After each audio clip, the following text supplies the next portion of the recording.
ও আমার ভাইজানেরা, ও সোনার মানিকেরা, কান খুলে শুনে রেখে দিন, জেনে রেখে দিন। আল্লাহ নবী হযরতে নূহ আলাইহিস সালাতু ওয়াস সালামকে ফেরেশতা জিবরাইল এসে বলল, ও আল্লাহ পাকের নবী নূহ, আল্লাহ পাক তোমাকে যথারীতি যত দ্রুত সম্ভব তোমার উম্মতি দিগকে জাহাজের মধ্যে তুলে নাও, পশু পাখি জীব জন্তুগুলো জোড়ায় জোড়ায় তুলে নাও। নবী নূহ চিন্তায় পড়ে গেল। ফেরেশতা জিবরাইল বলল, ও আল্লাহ পাকের নবী নূহ, তুমি চিন্তা করো না, আমার আল্লাহ পাক এই ব্যাপারে সাহায্য সহযোগিতা করবে। তুমি চলে যাও, চলে যাও, তোমার আত্মীয় স্বজনদেরকে বলে নৌকায় তোলার ব্যবস্থা করে না। দেখতে পাওয়া গেল আল্লাহর নবী নূহ আলাইহিস সালাতু ওয়াস সালাম জাহাজে ওঠার জন্য আত্মীয় স্বজনদের বলতে লাগে, বিরাট প্লাবন শুরু হবে, আল্লাহ পাক ধ্বংস করে দেবে, তোমরা আমার জাহাজে উঠে পড়ো। আল্লাহর নবী নূহের কথা বিশ্বাস করে না, আল্লাহ নবী নূহের কথা শোনে না।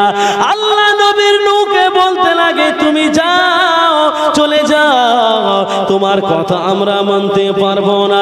আল্লাহ নবী নূহের কথা তার আত্মীয় স্বজনেরা মানলো না। দেখতে পাওয়া গেল বাবা, আল্লাহ নবী নূহ এমন করে যখন খবর দেয়, দেখা গেল আল্লাহর হুকুম হয়ে গেল, জীবজন্তু সব দলে দলে দলে দলে জোড়ায় জোড়ায় জোড়ায় জোড়ায় আল্লাহর হুকুমে তারা উড়ে এসে তারা সব ওই নূহের জাহাজের মধ্যে জোড়ায় জোড়ায় ঢুকে পড়ল। বলুন সুবহানাল্লাহ। ও আমার ভাইজান, আল্লাহ নবী নূহ আলাইহিস সালাতু ওয়াস সালামকে আমার আল্লাহ পাক আল্লাহ তাআলা কেমন করে সাহায্য করেছে দেখুন। আল্লাহ নবী নূহ আলাইহিস সালাতু ওয়াস সালাম আত্মীয় স্বজনদেরকে বলল, তারা এই প্লাবনের কথা বিশ্বাস করলো না। এমন সময় দেখা গেল নবী নূহ নিজের ছেলেকে বলে, ও আমার বেটা কেনান রে, আল্লাহ পাক এই পৃথিবী ধ্বংস করে দেবে, আল্লাহ পাক প্লাবন দিয়ে সব মেরে ফেলে দেবে। ও আমার বেটা কেনান, তুমি যথারীতি এই জাহাজের মধ্যে উঠে পড়ো, এই জাহাজের বাইরে থাকলে আমার আল্লাহ পাক তাদেরকে শেষ করে দেবে। বলছে কি যে জাহাজের ভিতরে ঢুকে পড়ো, কারণ জাহাজের বাইরে যারা থাকবে আল্লাহ তাদের পুরো শেষ করে ফেলবে। ও আমার ভাইরা, আল্লাহ নবী নূহ আলাইহিস সালাতু ওয়াস সালামের ছেলে কেনান নবী নূহের কথা বিশ্বাস করে না, কারণ কেনান তো আল্লাহকে বিশ্বাস করত না। নবীর একজন ছেলে, সে আল্লাহকে মানত না। ও সোনার মানিকেরা, দেখতে পাওয়া গেল বাবা, আল্লাহ নবী নূহ আলাইহিস সালাতু ওয়াস সালাম যখন এই প্লাবনের কথা বলে তোমার আল্লাহ পাক কত প্লাবন দেয় আমিও দেখতে চাই। তোমার আল্লাহ পাক যদি প্লাবন দেয় আমি গাছে উঠে বসে থাকব, যদি গাছ পর্যন্ত পানি উঠে যায় আমি পাহাড়ের মাথায় বসে থাকব, কিন্তু তোমার নৌকাতে আমি উঠতে রাজি না। আল্লাহ নবী নূহ আলাইহিস সালাতু ওয়াস সালাম তার ছেলেকে শেষবারের মতো রাগান্বিত হয়ে বলল, ওঠ শয়তান, তুই জাহাজে ওঠ।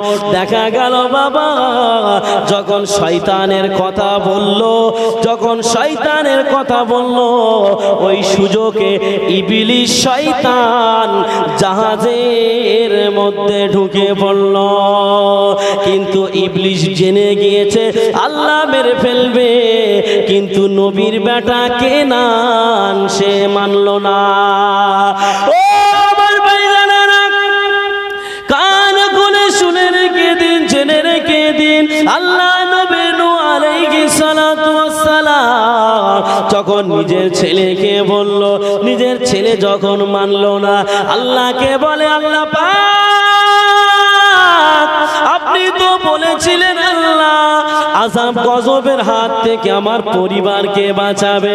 আমার আল্লাহ বলল, ওরে নবী নূহ, তুই শুনে রেখে দে, জেনে রেখে দে, আমি আল্লাহ পাক জানিয়ে দিলাম তোমার ছেলে হয়তো কেনান, কিন্তু একজন মুসলমানের সঙ্গে তার পরিচয় হলো, অপর একজন ইমানদারের সঙ্গে পরিচয় হলো, মুসলমানের সম্পর্ক হলো ইমানদার। আর তোমার ছেলে কিনান, সে তো ইমানদার নয়, সে তো বেঈমান। তোমার ছেলে হতে পারে, সে তোমার ছেলে হতে পারে, সে তোমার পরিবারের কেউ নয়। তুমি হলে একজন নবী আর সে হলো একজন বেঈমান। আল্লাহ নবী নূহ তার ছেলেকে যখন জাহাজে ওঠার জন্য বলে, দেখতে পাওয়া গেল বাবা আল্লাহ নবী নূহের উপরে আল্লাহ পাক একটু অসন্তুষ্ট হয়ে গেল। আমার আল্লাহ পাক নবী নূহকে বলে, ও আমার নবী নূহ, তুমি যদি তোমার ছেলেকে আর জাহাজে ওঠার কথা বলো, আমি আল্লাহ পাক তোমার আমার লিস্ট থেকে নাম কেটে বাদ দিয়ে দেব। আল্লাহ পাক এতটা রাগান্বিত হয়ে গেল। আল্লাহ পাক বলল, ও নবী নূহ, তোমার ছেলের কি করব না করব তার ব্যবস্থা আমি আল্লাহ পাক বুঝে নেব। এই কথা বলতে না বলতে দেখতে পাওয়া গেল বাবা আল্লাহ নবী নূহ আলাইহিস সালাতু ওয়াস সালামকে আল্লাহ পাক রব্বুল আলামিন বলল, তুমি জাহাজে উঠে পড়ো। যখন জাহাজে উঠে পড়লো, কিছুক্ষণ যেতে না যেতে আকাশ থেকে পানি বর্ষানো শুরু হয়ে গেল, জমিন ফেটে পানি ওঠা শুরু হয়ে গেল। বেশ কয়েক ঘন্টার মধ্যে এলাকা পানিতে ডুবে গেল। এবারে বন্যা স্রোত আসলো, আর সমস্ত মানুষেরা বিশ্বাস করে নিল নূহের কথাটা এবারে সত্য হলো। বিশ্বাস করে নিল যে হ্যাঁ সত্যি তো, নবী নূহ যেটা বলেছিল কথাটা সত্য প্লাবন হবে। এখন কয়েক ঘন্টার মধ্যে পানি একেবারে গাছের মাথায় উঠে চলে গেল। এখন মানুষ দৌড়াচ্ছে দৌড়াচ্ছে নূহের নৌকায় উঠবে। তার আগে যাদের তোলার দরকার আল্লাহ তো তাদের তুলে দিয়েছে, এখন তারা দৌড়াচ্ছে নৌকায় উঠবে। আল্লাহ পাক রব্বুল আলামিন পানিকে আদেশ দিল, ওদের পানিতে ঘুরপাক খাওয়াও। আল্লাহ পাক পানিতে ঘুরপাক খাইয়ে তাদের নাকানি চুবানি দিয়ে আল্লাহ পাক রব্বুল আলামিন তাদের দুনিয়ার জমিন থেকে একেবারে চিরজীবনের মতো ডিলিট করে দিল। কি করলো? ডিলিট করে দিল। কি গো, তাদের কৌশল আল্লাহর কাছে খাটলো। আল্লাহ কোরআনে কি বলল? ইন্না কায়দাশ শাইতানি কানা দাঈফা। তোদের কৌশল আমি আল্লাহ আমার কাছে মশামাছির চাইতাও দুর্বল। কি গো, আল্লাহর কাছে দুর্বল হলো নাকি শক্তিশালী হলো? বলেন, দুর্বল হলো তো। কারণ আল্লাহ কি তাদের মেরে ফেলেছে না বাঁচিয়ে রেখেছে? তাহলে আল্লাহর সঙ্গে চালাকি করে তারা বাঁচতে পারলো না। চলেন এবার সেই নূহ নবীর ছেলে কেনান, সে পাহাড়ে উঠে বসে আছে, যে আল্লাহ যদি পানি দেয় অতিরিক্ত, আমি সে পাহাড়ের মাথা ঠেলে উঠবো, কিন্তু তোমার জাহাজে আমি উঠবো না।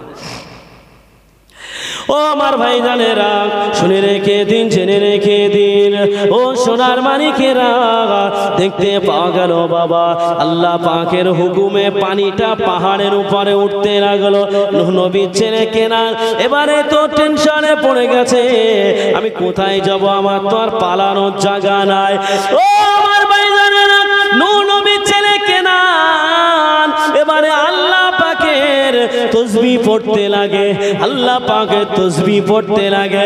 আল্লাহ পাক রব্বুল আলামিন হাওয়াকে আদেশ দিল, আল্লাহ পাক ঝড়কে আদেশ দিল, ও আমার হুকুমে নূহের ছেলে কেনানকে ওই পাহাড়ের উপরে আসার মা যখন জোরে ঝড় আসলো, ওই ঝড়ের আঘাতে নূহের ছেলে কেনান ওই পাহাড়ের উপরে ঝড় এমন করে আছাড় দিল, তার হাড় কোর সব গুড়িয়ে গেল, মাথাগুলো ভেঙে চূর্ণ বিচূর্ণ হয়ে গেল, আর পাহাড়ের উপরে পানি উঠে গেল, আর তার লাশটা অজানা দেশে ভাসতে ভাসতে টেনে নিয়ে গেল। বলুন সুবহানাল্লাহ।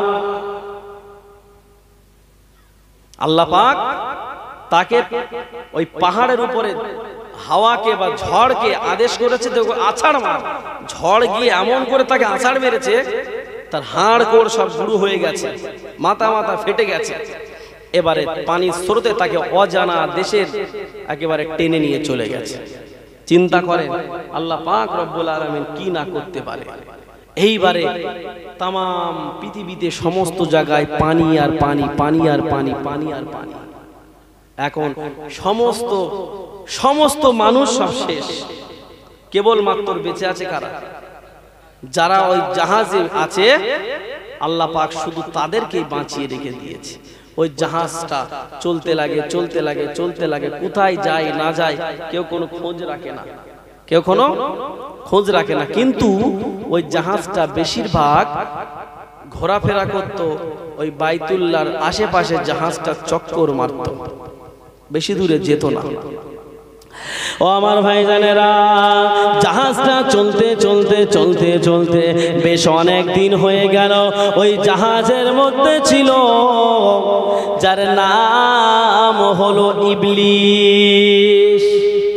কে ছিল? ইবলিশ। ইবলিশের কাজ কি? শয়তানের কাজ কি?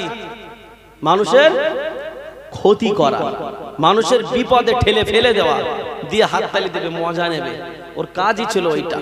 এখন ইবলিশ ওই জাহাজের মধ্যে আছে, ও শয়তান, ওর মাথায় একটা কুটবুদ্ধি এসেছে। কি কুটবুদ্ধি? মানে কুটবুদ্ধিটা হলো এই, ও চিন্তা করছে যে কিভাবে নূহের জাহাজটা পানিতে ডুবানো যায়। ও দুনিয়ার জমিনে থাকতে যে শুকর ছিল, শুয়োর, ওই শুয়োরের নাকের মধ্যে ছোট্ট ছোট্ট ইঁদুরের ছানা ঢুকিয়ে দিয়েছিল, ইঁদুরের বাচ্চা একদম ছোট্ট ছোট্ট নাকের মধ্যে ঢুকিয়ে দিয়েছিল। এখন ওই ইবলিশ গিয়ে ওই শয়তান ওই শুকরের নাকে সুড়সুড়ি দিয়েছে, ব্যাস মাল কেশেছে জোরে, একেবারে যেই কেশেছে আর ওই ইঁদুর ছানা বেরিয়ে এসেছে। যখন ওই বেরিয়ে গেছে, এখন সেই ইঁদুর তো সেই জাহাজের ওর কাজ হলো কাটা। এখন সেই ইঁদুর ওই শয়তানের হুকুম পেয়ে মনে করেছে, ইঁদুর মনে করেছে যে ইবলিশ মনে হয় জাহাজের একটা মান্যগণ্য লোক, এই মনে করে ও জাহাজের নিচের দিকে চলে গেছে, গিয়ে জাহাজের নিচের তলায় কাটা আরম্ভ করে দিল। জাহাজের নিচের তলা কাটা আরম্ভ করে দিল। ও আমার ভাইজানেরা, ও সোনার মানিকেরা, কান খুলে শুনে রেখে দিন, জেনে রেখে দিন। এমন সময় দেখা গেল ওই ইঁদুর যখন নিচের তলায় গিয়ে কাটে, যদি জাহাজটা নিচের তলায় কাটে পানি উঠে যাবে। এমন সময় পায়রার নজরে পড়ে গেল। ওই পায়রাটা আল্লাহ নবী নূহকে খবর দিল, ও আল্লাহ পাকের নবী, এই ইঁদুরের এই জাহাজের মধ্যে ইঁদুর তো সেই জাহাজটা কেটে দেওয়ার চেষ্টা করছে। আল্লাহ নবী নূহ চিন্তা করলো, ইঁদুর জাহাজ কাটছে, তার মানেটা কি? মানুষ তো সব ডুবে যাবে। নবী নূহ চিন্তায় পড়ে গেল। আল্লাহর নবী নূহ সেই যেখানে জীবজন্তু ছিল তাদের এলাকায় চলে গেল। আল্লাহ নবী নূহ জীবজন্তুদেরকে জিজ্ঞাসা করে, এই জাহাজটা কাটছে কে? ওই সময় বলে ইঁদুর জাহাজটা কাটছে। ওই সময় বলতে লাগে ইঁদুর কোথা থেকে এসেছে? ওই সময় শুকর বলে, হুজুর, আমি দুনিয়ার জমিনে যখন ছিলাম, ইবলিশ আমার নাকের মধ্যে ইঁদুরের ছানা ঢুকিয়ে দিয়েছিল, ও আমার নাকে সুড়সুড়ি দিয়েছে, আমি জোর করে কেশেছি, আর আমার নাক দিয়ে ইঁদুরের ছানা বেরিয়ে এসেছে। আল্লাহর নবী নূহ আলাইহিস সালাতু ওয়াস সালাম বড় চিন্তায় পড়ে গেল, আমার জাহাজের মধ্যে তো আমি ইবলিশকে তো উঠার কথা বলি না। দেখতে পাওয়া গেল বাবা আল্লাহর নবী নূহ ইবলিশকে ডাকলো, ইবলিশ সম্মুখে হাজির হয়ে গেল। আল্লাহ নবী নূহ বলে, ইবলিশ তুই আমার জাহাজে উঠলি কেন? আমি তো তোর কোনো উঠার জন্য পারমিশন দেইনি, তুই আমার বিনা পারমিশনে কেন জাহাজে উঠলি বল। আল্লাহ নবী নূহকে বলতে লাগে, ও আল্লাহ পাকের নবী, আমি তোমার বিনা পারমিশনে তোমার জাহাজে আমি উঠি না, কেননা তুমি তোমার ছেলে কেনানকে যখন শেষবারের মতো রাগান্বিত হয়ে বলেছিলে ওঠ শয়তান ওঠ, ওই সময়টায় আমি আপনার কথাটা আমার জন্য আদেশ মনে করে উঠে পড়েছিলাম, আমাকে অনুপ্রবেশকারী আপনি বলতে পারবেন না। আল্লাহর নবী নূহ চিন্তা করলো, ইঁদুরে তো জাহাজ কেটে দেবে। নবী নূহ চিন্তায় পড়ে গেল। আল্লাহ নবী নূহ বাঘের কাছে চলে গেল। বাঘের কাছে গিয়ে আল্লাহ নবী নূহ বাঘের গায়ে হাত বুলিয়ে দিল। আল্লাহ পাকের হুকুমে আমার আল্লাহ পাক বাঘের থেকে বিড়াল সৃষ্টি করে দিল। বলুন সুবহানাল্লাহ। ও আমার ভাইজানেরা, আমার আল্লাহ পাক আল্লাহ তাআলা কি না করতে পারে দেখুন। এবারে আল্লাহ নবী নূহ ওই বিড়ালকে বলল, যাও চলে যাও, ওই ইঁদুরটাকে ধরে নিয়ে আসো। আল্লাহ নবী নূহের হুকুম শুনে বিড়ালটা গিয়ে ওই ইঁদুরগুলোকে ধরে আনলো। কি গো, বাড়িতে যদি ইঁদুর থাকে আর সেই বাড়ি যদি বিড়াল থাকে, ইঁদুর কি তার খায় না যত্ন করে? খেয়ে ফেলে না? তো নবী নূহ বলল, যাও ইঁদুরকে ধরে নিয়ে আসো। যখন এই কথা বলল, ইঁদুরকে গিয়ে ধরে আনা হলো।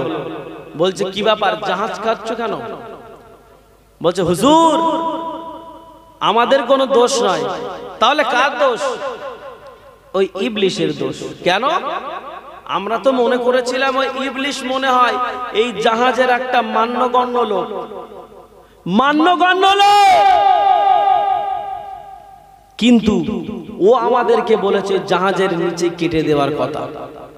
ওর ইচ্ছা ছিল কি বলেন তো, জাহাজটা কেটে দিয়ে ডুবিয়ে দেবে।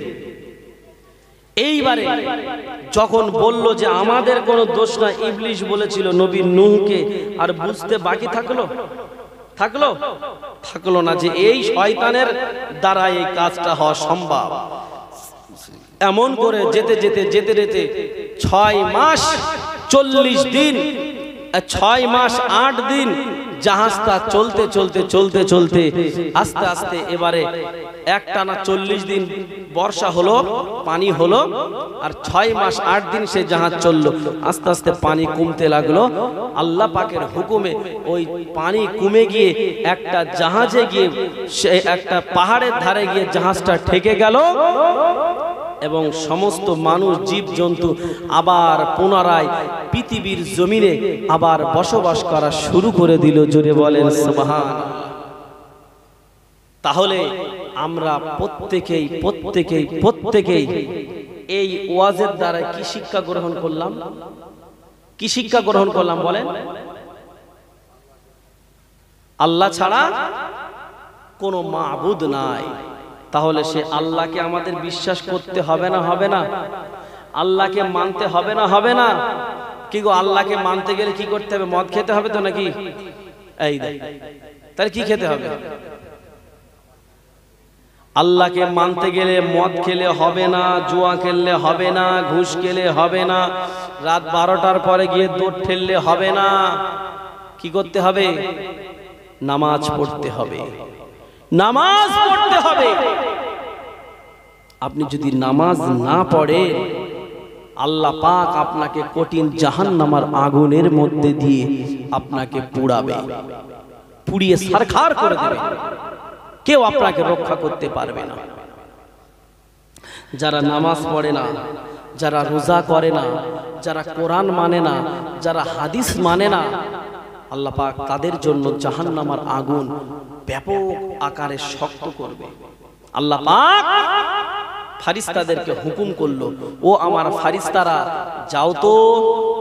যাও তো গিয়ে দেখো জাহান্নামের আগুনটা কেমন আছে। জাহান্নামের আগুনটা নরমাল।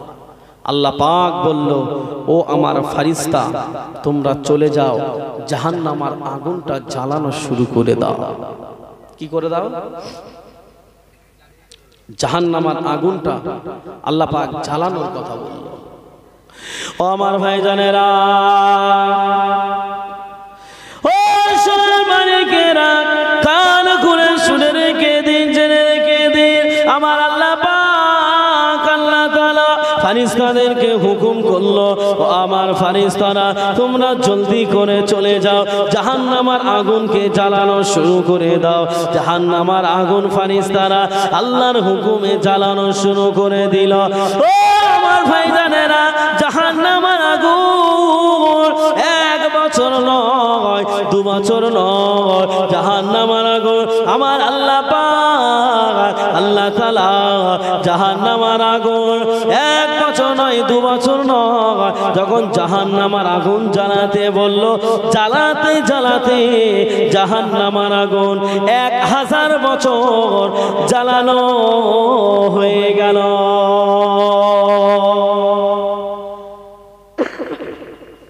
কতদিন বলেছি? 1000 বছর জাহান্নামের আগুন জ্বালানো হয়ে গেল। ও আমার ভাইরা, আবার আল্লাহ রাব্বুল আলামিনকে বলল, ও রাব্বুল আলামিন আল্লাহ পাক জাহান্নামের আগুন তো 1000 বছর জ্বালানো হয়ে গেল। আল্লাহ এখন আমরা কি করব বলুন? আমার আল্লাহ পাক রাব্বুল আলামিন ওই সময় বলে, ও আমার ফারিস্তারা রে, আমি আল্লাহ পাক আল্লাহ তাআলা যারা আমার হুকুম মানবে না, যারা নামাজ পড়বে না, যারা আমি আল্লাহ পাক আমার জাহান্নামকে ভয় করবে না, আমি আল্লাহ পাক আল্লাহ তাআলা তাদের জন্য জাহান্নামের আগুন কঠিন থেকে আরো কঠিনতম বানাতে চায়। আমার আল্লাহ পাক বলল, ও আমার ফারিস্তারা যাও, চলে যাও, চলে যাও, জাহান্নামের আগুন আরো শক্ত করা শুরু করে দাও। আল্লাহ পাক জাহান্নামের আগুনকে আরো শক্ত করতে বলল। ও আমার ভাইরা, কান খুলে শুনে রেখে দিন, জেনে রেখে দিন, আমার আল্লাহ পাক যখন দ্বিতীয়বারের জন্য বলল, প্রথমবার 1000 বছর জ্বালানোর পর জাহান্নামের আগুনের রংটা সাদা হয়ে গেছে। আমার আল্লাহ পাক আল্লাহ তাআলা দ্বিতীয়বার জাহান্নামের আগুন জ্বালাতে বলল। আবার 1000 বছর জ্বালানো হলো। 1000 বছর জ্বালানোর পর জাহান্নামের আগুন এবারে লাল রূপ ধারণ করেছে। আমার আল্লাহ পাক রব্বুল আলামিনকে বলল, রব্বুল আলামিন আল্লাহ পাক 2000 বছর জ্বালানো হয়ে গেল, জাহান্নামের আগুনের রংটা লাল হয়ে গেছে। আমার আল্লাহ পাক বলে, ও আমার ফারিস্তারা রে, আমি আল্লাহ পাক আল্লাহ তাআলা যারা আমি আল্লাহ আমাকে মানবে না, যারা নামাজ আদায় করবে না, যারা রোজা করবে না, যারা হজ করবে না, যারা যাকাত দেবে না, আমি আল্লাহ পাক আল্লাহ তাআলা তাদেরকে কমে ছাড়বো না। আমার আল্লাহ বলল, জাহান্নামের আগুন আরো জ্বালানো শুরু করে দাও। জাহান্নামের আগুন আবার জ্বালানো শুরু করে দিল।